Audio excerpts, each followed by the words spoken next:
This fabulous film is a Jane Austen adaptation. It comes from one of her novellas, which was published posthumously, called Lady Susan. It really is a fabulous film. In terms of content, there isn't actually a whole lot to talk about. The film is set in 1790s Britain, where polite society reigned, as well as the upper class and etiquette. So again, for that reason, it's very era appropriate. So starting with the violence, well, there isn't any. There's no violence at all in the film. There's a few mentions of violent things. So in conversation, being tarred and feathered, being scalped is brought up. Hunting, as in animal hunting, is mentioned. And a daughter is spoken to, by her mother. The mother says that she wished she'd starved her more during school to teach her more discipline. This kind of stuff. It's meant to be funny. The King Solomon story from the Bible of how he ordered a baby to be split in half is mentioned.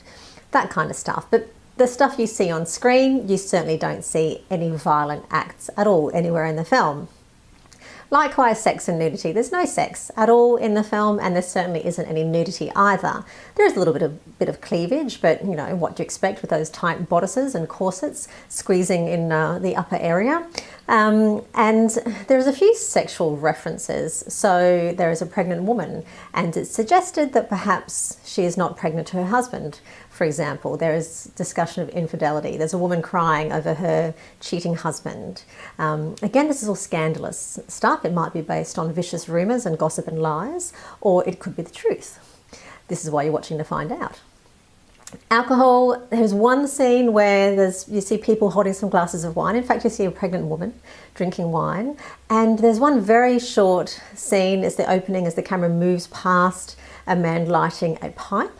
I don't think there's actually any other smoking anywhere else in the film. And of course, there's no bad language. There's no swearing of any kind anywhere in the film.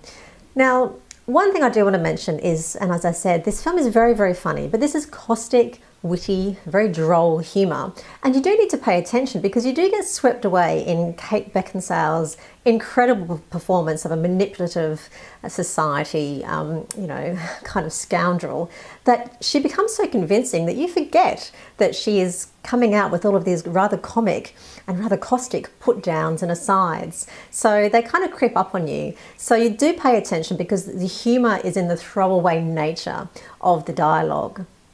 Go and see the film. Let me know what you think. I mean, I'm a big Jane Austen fan, and really, I loved this film. I think it's probably for a limited audience. I mean, I think you do have to appreciate the kind of humour. This certainly isn't punchline, gag humour. It's very clever, very witty humour. So go and enjoy. Let me know what you think. If you want to know more about the film, the content, not that there is really much to talk about, have a look at the website, which is cinemum.net. Otherwise, see you at the movies. And if you don't mind, before you go, please take a moment to subscribe.